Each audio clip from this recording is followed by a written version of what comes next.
Right, last one. Last one, last corner. So just seeing how much different this is from the front. So you said we need to go into the back of the car with these. Yeah, well, luckily we don't have to go too much into the back of the car. Again, still the double wishbone set up on the rear as well as the front. You see top and bottom down there. What we have to do for the rear to fit is just remove the arch liner, or at least swing it out the way. Then we can gain access to the bracket and the top mount up there. Then all we've got to do is undo one arm at the rear and give us room to... And the last two have just slotted in without having to sort of take... It's also... It's all gone as it should do. I'm surprised the amount of rust in here. I know it's on all these cars apparently. Yeah, they're very common for it, aren't they? Yeah, very it's common. Just interesting. So you've got two ways of adjusting this, one at the bottom on the KW and one at the top. Yes. So we're going to preset it, is that right? Yeah, so again, we'll middle of the road. We're going to do a level playing field, bang in the middle, and we can dial it into how we want it to behave and drive and go from there. Okay, let's watch you go.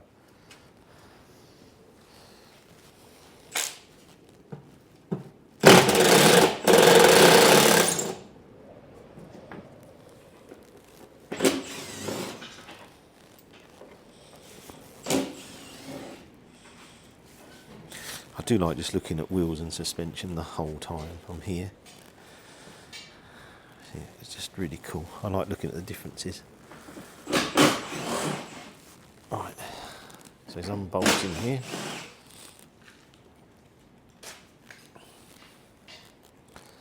This V12 has ceramic brakes, so slightly different to the V8.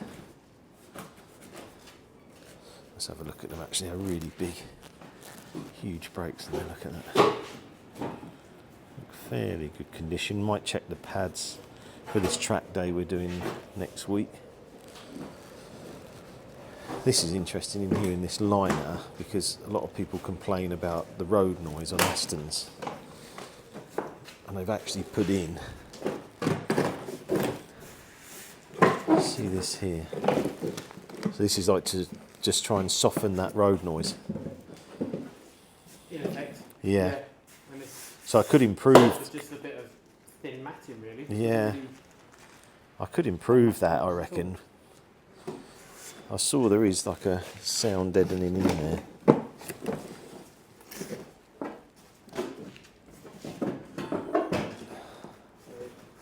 access.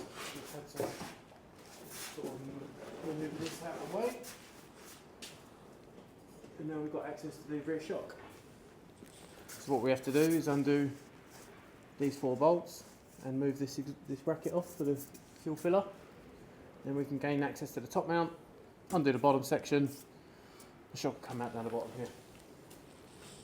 Right. So let's get cracking. Now I've got to undo the top mount.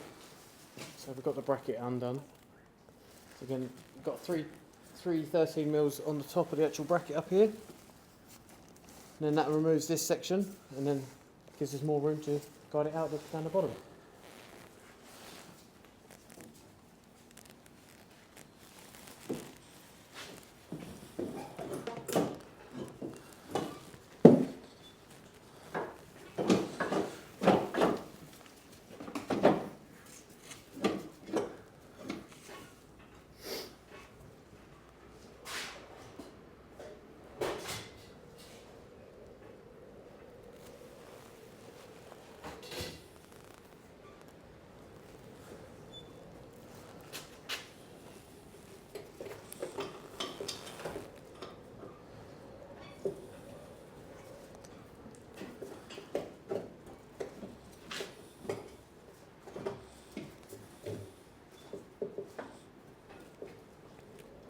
You said you put KW on quite a few customer cars. Yeah.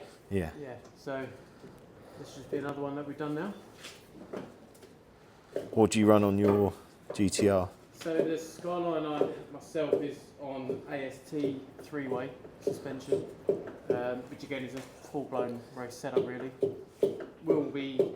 I am in talks with KW to be able to go over to their setup and then go from there. What does Jake run?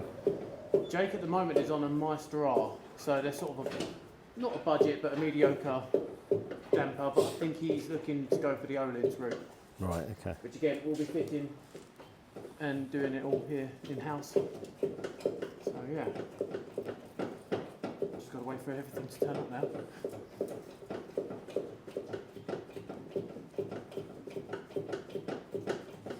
Let's have a look at this finished one here. There you go.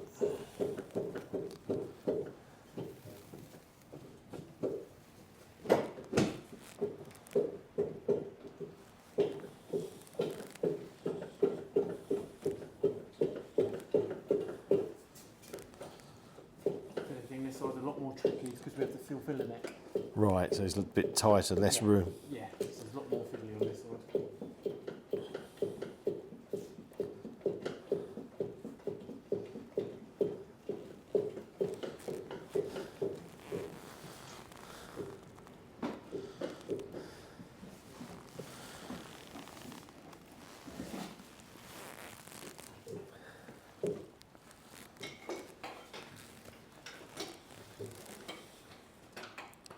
Close? No, we've already got 1 out of 3 so far. 1 out of 3. It's a quarter of a turn at a time.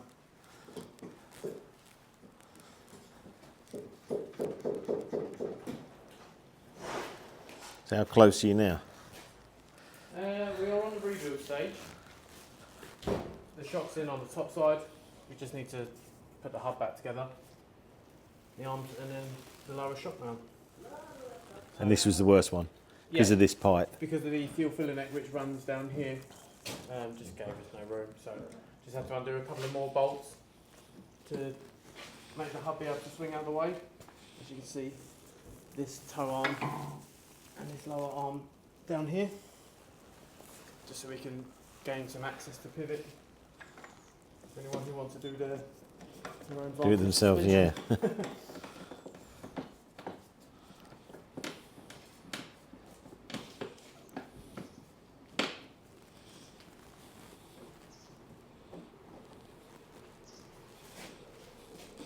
That's how it's going to look finished.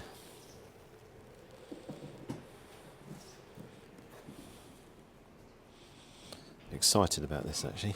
I'll hopefully get the wheels back on soon and go for a drive and see how this goes with KW on. Still, so we can see if bolts going on off, which we don't want to happen.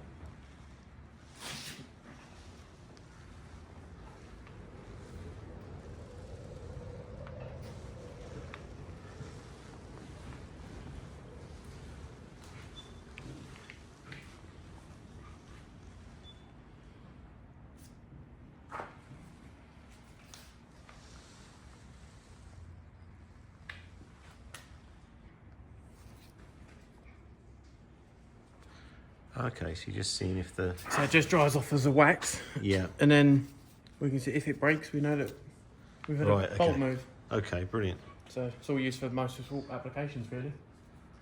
There's no harm doing it to every car.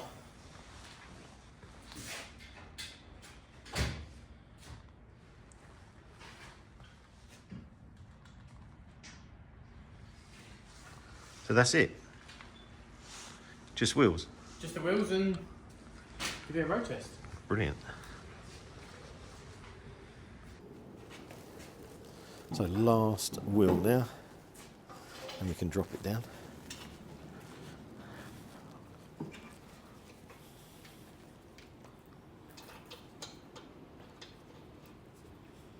So is it about 4 hours?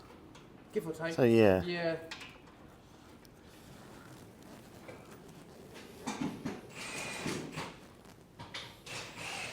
Really looking forward to this, just dropping down, seeing what this arch gap's going to be like on there. You tell me when you're close to... Yeah. Be dropping the, putting the ramps out because the car will be a lot lower now.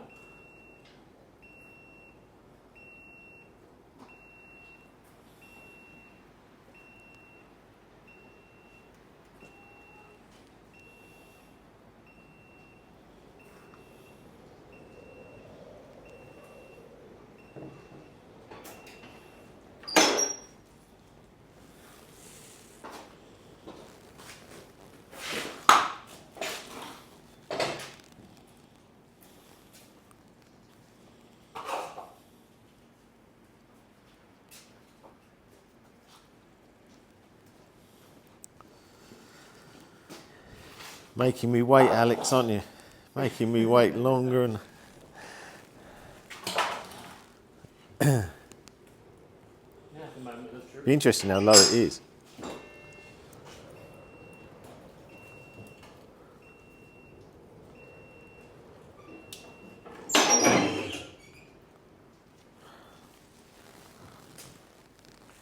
That looks pretty good to me. I think it's going to come down a little bit more.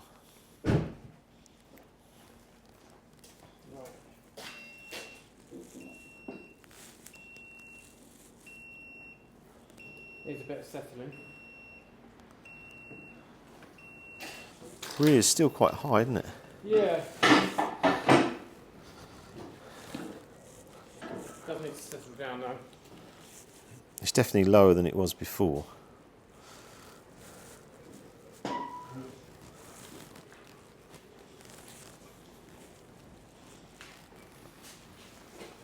Looks really nice on the front now though.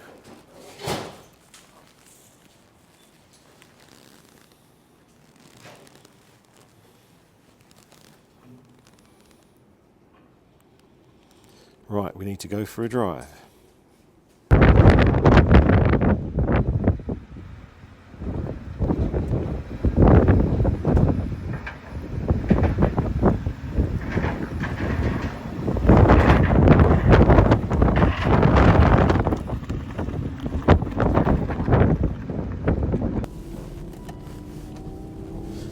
Right, so let's drive the car. I've just been on some B roads and it's so much better. The standard car, it wasn't good at slow speed, it wasn't good at fast speed, it felt wallowy under acceleration. Let's just drive it up here and you can see the difference. It just all feels like it's settling down. Right, let's go up here. So normally I can't even really video in the car because the suspension is so poor and it bobs around everywhere. Listen to that V12. So yeah, it's a good day because this is some car now. Absolutely fantastic. So this is sort of A roads. Still got to do a few bits on the wheel where it's just moving around a bit. The spigots aren't on the alloys. I don't know where they are. They're hopefully arriving soon. But yeah, immediately I feel like the car's much more drivable. It's much more enjoyable to drive. We see how it feels under acceleration down here, but it feels so much better. As I was saying, the old suspension I just couldn't get on with. It just made it uncomfortable. It made it not nice to do videos. I started just stopping in the car and then talking because it just wasn't very enjoyable. I wanted to take it down to Bournemouth for the trip I done recently, and I thought, you know what, I just don't want to. I just feel like it's too bumpy, and it's not master of anything. It's just awful. And I don't know if that's just because the roads are worse than 15 years ago when it was put on, but I didn't like anything about it. So let's just do it here. So second, so you can still feel it moving around, but it's very, very controllable. It feels much more loose than the Vantage. The Vantage with the in-tracks is very flat, very race car-ish, but still pretty compliant, the in-tracks. This feels more like a road suspension. The seats feel better, even though they're still not as comfortable as I would like. But it's working. It's a good day because obviously it's a bit of an inspired move to do this because we want to get this competition finished, and we can do that now because we've got the car. The car's done. Looks stunning in green. It drives nice. It's lighter. The gear knob I'm going to have to probably stick with because I think it's a bigger thread here and I'm not sure I can get round it. I hope I can do, but I'm not sure I can. But yeah, it feels really good. And the noise, and it's just inspired because the one I'm going to build for myself, this sort of Dakar V12, I think I've made the right decision. And sometimes I'm doing stuff and you think, oh Richard, you're just crazy, it's not going to work. I think it is, and I think it's going to be a great car, a V12 with an in-track suspension on this, I think it's going to be awesome. And also the other thing is the price of cars now are so high. You look at the base Ferrari 296, you're into 320,000. You've got a manual gearbox. You've got a 6-litre V12. You know, it feels like this is like an end of era car really. And I'm keeping it going. I'm keeping it going by adding modern suspension, modern parts that make this car feel, well, modern and drivable. I wouldn't want an original car. I wouldn't want it.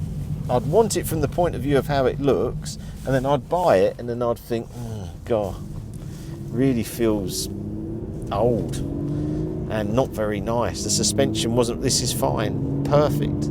No hassle at all. So I've got to go back and say to Alex, there's nothing to do on this car because obviously all the ride heights and everything Stuart done. The dampers and the rebounds all set in the middle and it feels absolutely fine. Listen to this. Beautiful. Is it one of the best cars? I think it could be. I think it could be. How many cars have 6-litre V12s got an Aston Martin badge look this good? I mean, the green looks phenomenal. It now drives phenomenal. I just don't want to take it back now. I've got to take it back because I've got my other car. The Taycan is there. I've got to take it back. But when it comes back, I can now do loads of footage.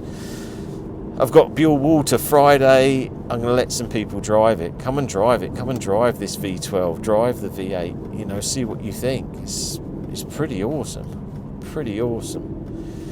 Right, let's head back to Alex down the tightest road in the world and tell him the good news because he's excited too. He didn't know how it's going to go, and it's brilliant news. Brilliant news.